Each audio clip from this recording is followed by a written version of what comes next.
Right friends, welcome back to newspaper editorials discussion. There are 5 issues today.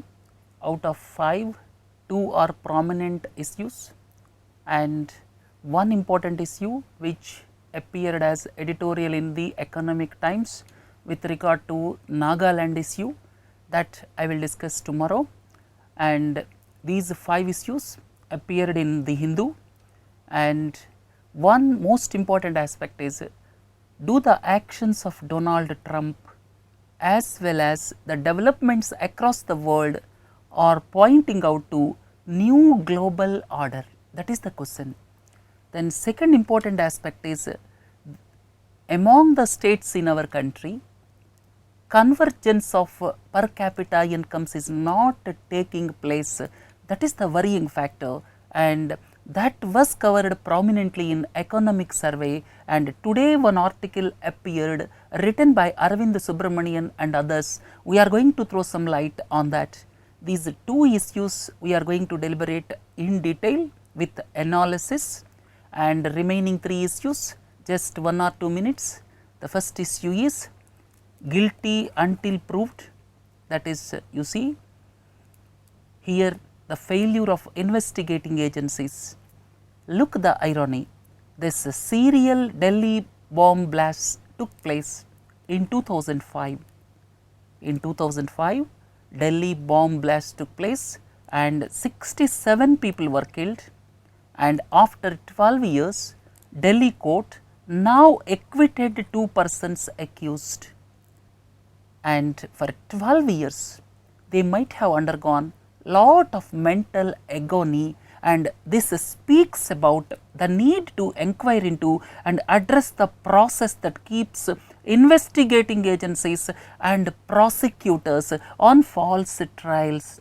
Not only Delhi blast case, in several other cases also, after 12 years, 15 years, 20 years, people are being acquitted, and that shows that there is a faulty counter terror strategy in our country as far as the investigations are concerned. So, the issue of Delhi serial bomb blasts clearly points to the fact that counter terrorism strategy as well as investigations have to be totally overhauled. Otherwise, what will happen? It will cause mental agony to several families because of false implications, because of false cases, and they are being acquitted after 20 years, 15 years, 10 years. So, this is, you can say, totally, in fact, overhaul of our investigation system. Look at the second one, Seoul searching. The South Korea is into the news, and all are for bad reasons, not for good reasons. South Korea is one of the leading economies in Asia region, and South Korea, Japan are leading economies as well as China, and these, and the question of this South Korea comes into picture because of impeachment of president. South Korea's president was impeached almost 2 months ago, and the second important point is, she was impeached because of some scandal. Because of some scandal, she was impeached, and the important company, one of the important companies of South Korea is Samsung, and its owner, or you can say its heir, was recently accused of bribing $37 million to organizations run by the impeached president's close confidant. And because of the payment of $37 million, Samsung got some government support. So, it clearly shows this favoritism, corruption is not confined to some developing countries, it is also the cancer in developed societies or developed countries. President was impeached, and the heir of one of the leading organizations in South Korea, Samsung, was arrested, and he was accused of paying bribes. And recently Samsung recalled Galaxy Note 7 So, all is not well in South Korea. South Korea economy is predominantly because of electronic goods, and now these developments at the same time the protectionism tendencies across the world puts a question mark on the future of South Korea. Please look into this. North Korea, South Korea, both are separated by demilitarized zone, and now what are its implications? What are the implications of these developments? Samsung is one of the largest employers in South Korea, that is one point. South Korea is one of the leading economies of Asia. Then the revenues of Samsung constitute substantial percentage of South Korea's gross domestic product, and this assumed significance in view of the global climate of uncertainty and protectionism. Right. So, all is not well with South Korea. Look at the next important issue, a brave new self-help world. Now, the question is about global order. Global order, this word is quite prominently in the news in recent times. The global order after Second World War since 1945 was scripted by Western countries. The global order, I will explain you about all these things. The global order subsequent to Second World War was scripted mostly by Western countries. Now the same Western countries are questioning the global order developed by themselves. The irony is they have developed the global order and they are questioning their own global order developed by themselves, right. So, here global order since Second World War, after Second World War, in fact, USA dominated capitalistic countries, USSR for 40 years dominated the socialist countries, subsequently USSR collapsed in 1991, and subsequently during the past 25 years almost the world is drifted towards unipolar world. You can say the domination of USA is quite evident as USA's security forces are at present positioned in more than 130 countries. So, that is evident that for the past 25 years, the global order is dominated by United States of America, and prior to that it was USA and USSR. And you look at the institutions, these global institutions were born after Second World War, and these institutions are predominantly dominated, dictated by the Western countries. United Nations, then this United Nations is basically established to ensure peace across the world. Then this International Monetary Fund was established basically to look at the balance of payments problems among the countries. Then World Bank was basically established for reconstruction of several countries which were damaged during Second World War. And World Trade Organization, this came into existence to ensure free trade, or you can say trade with well laid out rules and regulations among the countries. So, these institutions at present also dominated by Western countries. These rules are devised by Western countries and institutions are developed by Western countries. Things are dictated by Western countries. Now, why they are questioning these things? Because they felt that they are hurt because of all these things. And globalization means removal of barriers. This is the barrier. The barriers were removed by Western countries, and at the same time they pressurized several developing countries to remove the barriers. They coerced several developing countries to remove barriers for free flow of goods, services, investments, technology, people, and they in fact coerced developing countries for removal of these barriers, and removal of these barriers is known as liberalization. Gradually, Various countries like India also removed various barriers, which is known as liberalization. Once these barriers are removed, then it led to complete globalization. So, globalization is increasing with the reduction of barriers. When barriers are reduced one by one, it leads to improved globalization, and these are all dictated by Western countries and West dominated institutions. Now, what went wrong? Here you see globalization, free flow of investments, FDI is flowing, FPI is flowing, at the same time trade is crossing the boundaries. These are all examples of globalization. Not only this, services. We are producing back-end services to the clients in America and Europe in information and communication technology. So, we are dominating. In fact, we have our edge in services, and entire world is now interconnected. This is globalization, right?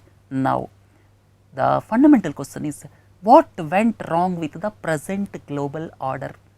Please listen carefully. What went wrong with the present global order? Then Trump's actions and pointer to new global order, and next point is how the new global world order will look like. So, these three aspects I am tackling here.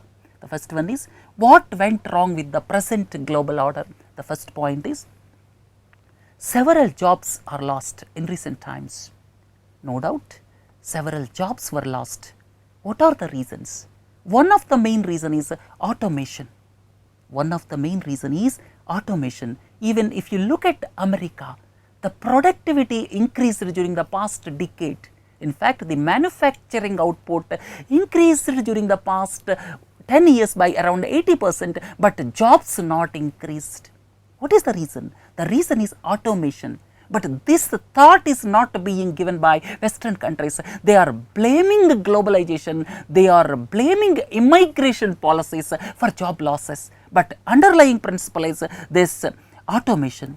This is ignored by Western countries. Then another important aspect is during the first part of 20th century,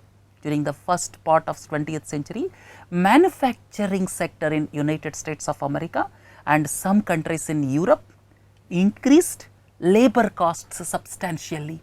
At that time, there was no competition from Asian countries. At that time, Asian countries, most of them were colonially dominated by Europe. That means most of the Asian countries were ruled by European countries, and most of the Asian countries were too backward in those days, and there was no competition, and because of lack of competition, this manufacturing sector increased labor cost like anything, and subsequently the rise of Asian countries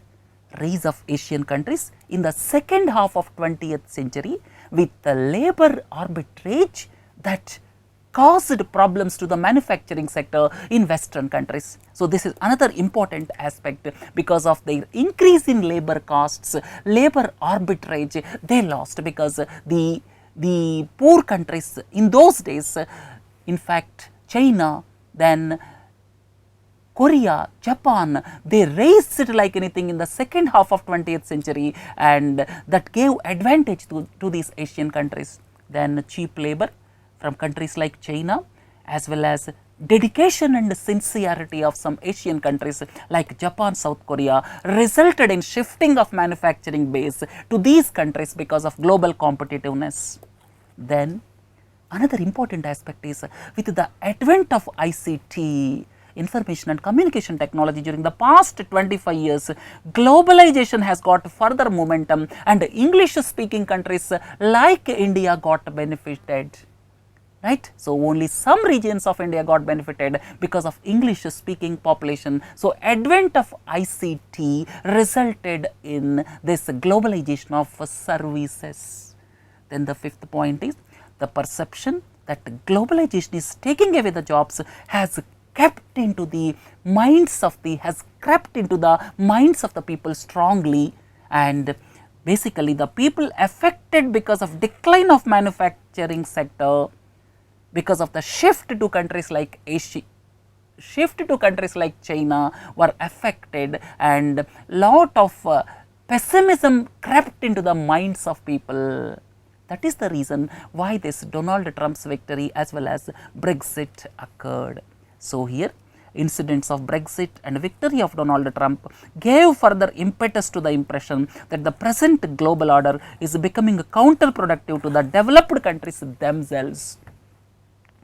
Look at 3 actions of Donald Trump.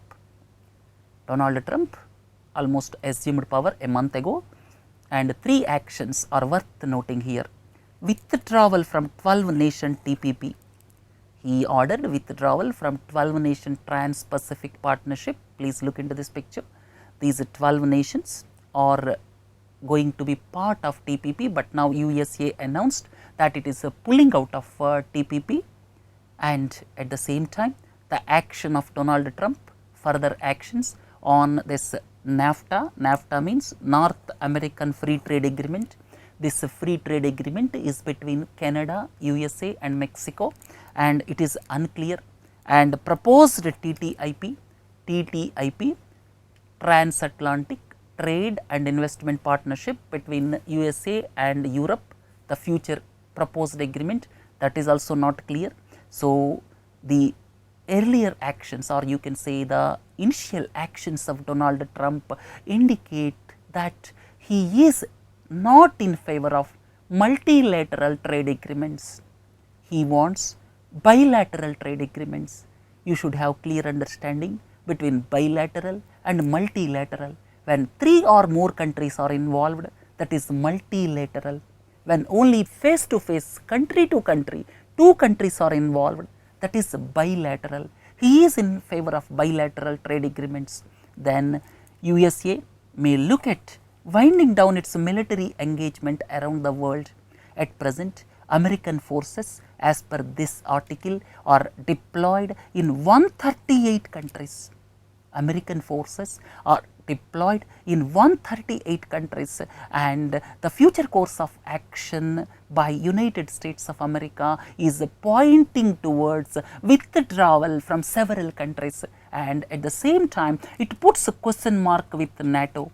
NATO is the military grouping of around 28 countries, and USA is the predominant country in NATO, and if NATO is endangered, the future of European Union, the future of East European countries is uncertain. East European countries may tilt towards Russia in future. So, everything is hazy at this moment. So, the present global order, both militarily and at the same time, if you look at investments, if you look at trade, in all these aspects, the present global order is threatened because of global developments, right. And now, let us look at new global order, how it is going to look like. It is too early to say, but the actions of some countries clearly indicate that the new global order is going to be somewhere on these lines. First one is, it may make China stronger in Asia Pacific region. Its influence may rise substantially, and most of the countries adjacent to China may toe the line of China because of its economic clout. So, China may become too powerful in the near future. Second point is, if NATO is endangered, if the future of NATO is not there, or if NATO is dissolved, then the future of European Union is endangered, because some of the countries of East European countries with the disbanding of NATO may move towards Russia. Then another point is, multilateral trade agreements may become history. As I have already told you, there is a question mark on the multilateral free trade agreements, and in future bilateral trade agreements may become the new normal. Then Russia may get some East European friends. At present, East European countries are with European Union, and once NATO ceases to exist, it is too early to say. NATO is predominantly dominated by United States of America. If Donald Trump's actions dissolves NATO, then East European countries may be forced to move towards Russia. Then another point is Russia's influence will definitely increase if these developments took place, especially in the Eurasia region, right, and Russia may have more influence on Central Asia countries as well as East European countries. Then post-war USSR dominance for the first 40 years as well as subsequent USA's unipolar world may become history. The future of institutions, this is very important, the future of institutions like United Nations, World Bank, IMF, WTO, which are at present dominated by Western countries, is unclear. So, altogether at present the situation is totally hazy, and the initial pointers in the form of Brexit, in the form of protectionist policies in several Western countries, in the form of victory of Donald Trump, are all pointing towards new global order.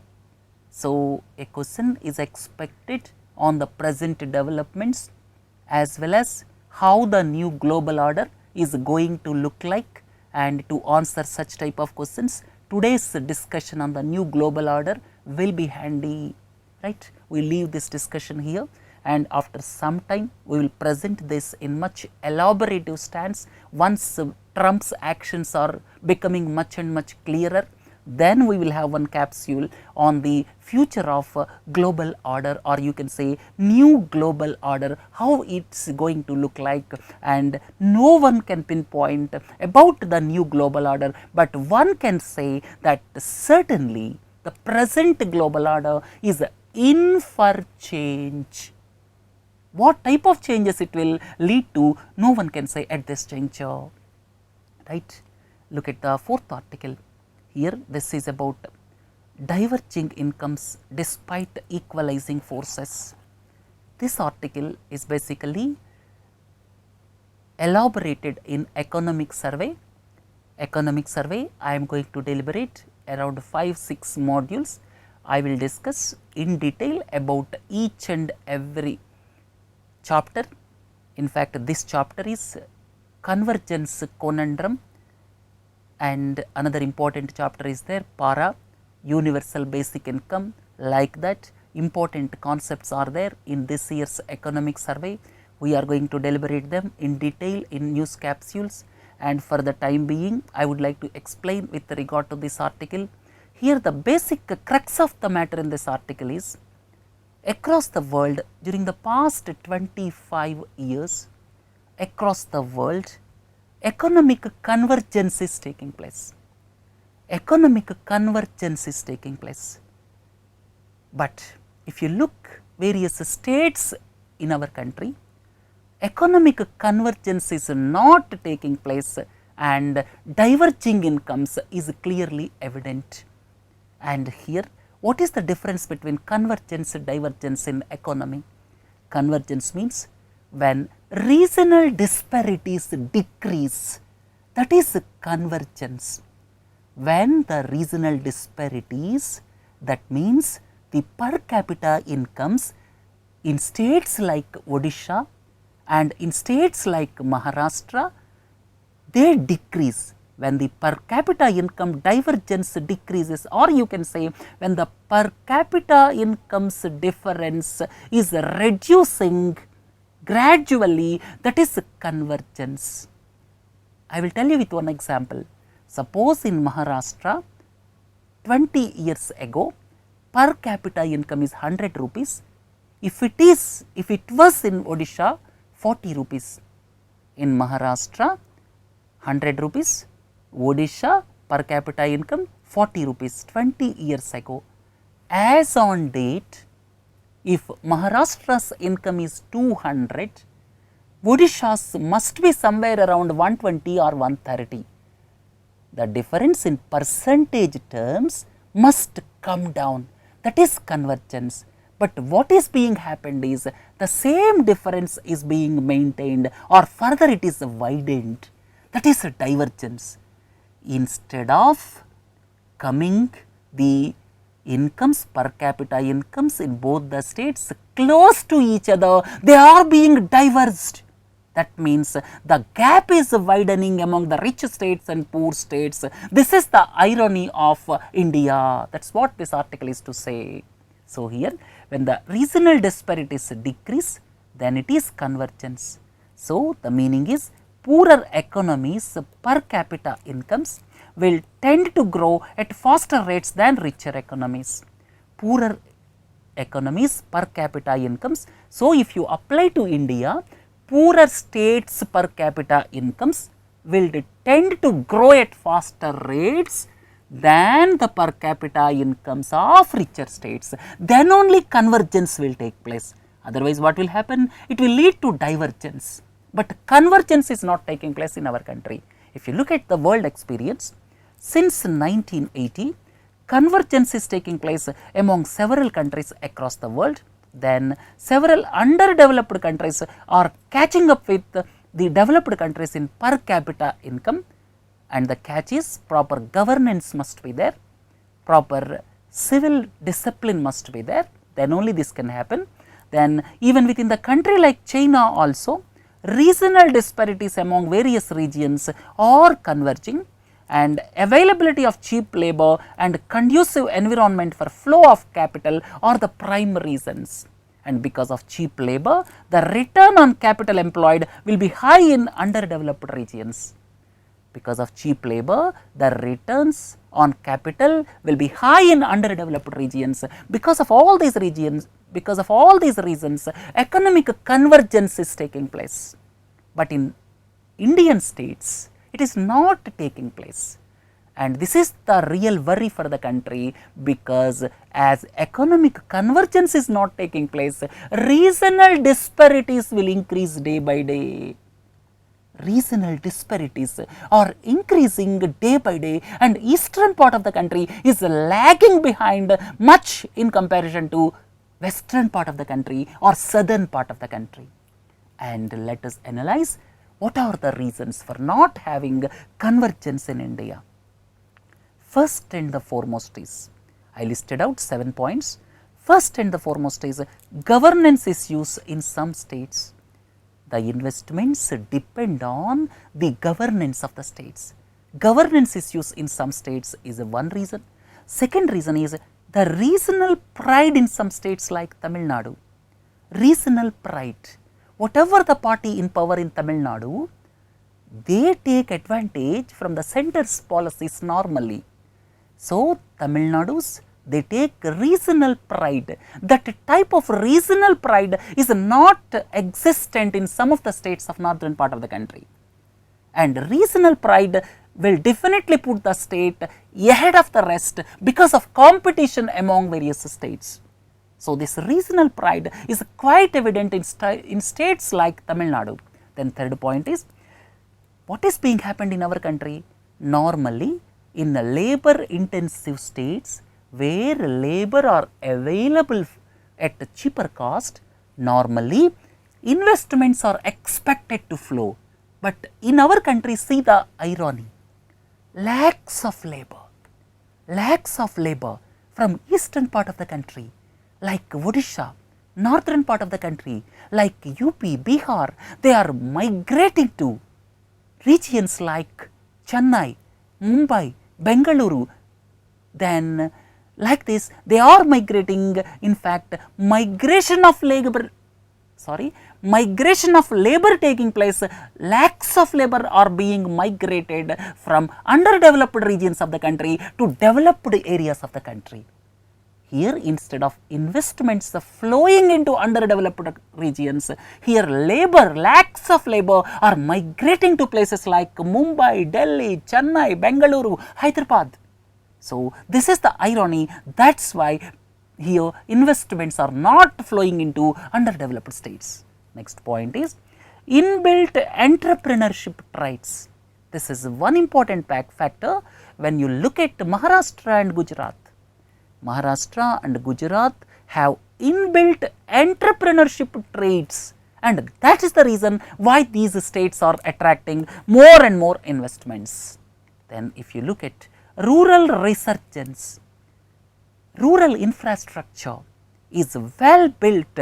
Rural India in southern part of the country has got a robust infrastructure, and this resulted in the quality of manpower in rural parts of the southern India. So, rural resurgence in some of the states is mainly responsible for quality manpower. In fact, most of the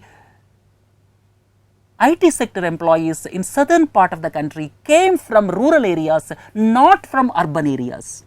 So, the inbuilt infrastructure like education and health in rural parts of southern India is one reason for rural resurgence, and this has not happened in certain parts of the country, especially northern part and eastern part. Then lethargy and indifferent attitude in some states. Some states have got proactive chief ministers. Some states have got proactive chief ministers, and some states have got lethargic governance. This is another reason why investments are going to only some parts of the country. Then another important point is, one should not forget the emphasis on English language education, especially in some states, southern states, western states, in places in and around Delhi. The emphasis on English language education gave dividends to the people in some states in attracting IT related investments. Hence, this further led to divergence. Why? Bangalore became Silicon Valley of India, but not Lucknow, but not Patna, because of English education, nothing else. Though proactive policies may be there, but the English language education in southern parts of the country and western part of the country led to further divergence in our country, right. So, these are all the reasons why Indian states have not convergence, right. So, look at the last one, two-state solution is dead. This is with regard to Israel and Palestine. I am not going into the details, I am going to explain whatever is mentioned in this article. Here, please look into this. Here West Bank and East Jerusalem, as Israel-Palestine issue is quite in the news. A question can be asked as far as geography is concerned, what are the boundaries of so and so place, especially in West Asia, that is the commonly asked question. And here the issue is West Bank and East Jerusalem. If two-state solution is there, if the solution is the two states, that is Palestine as well as this Israel, then these two places, West Bank and East Jerusalem, West Bank and East Jerusalem have to go to Palestine. But the irony is, so far 7 lakh Jews are settled in these areas.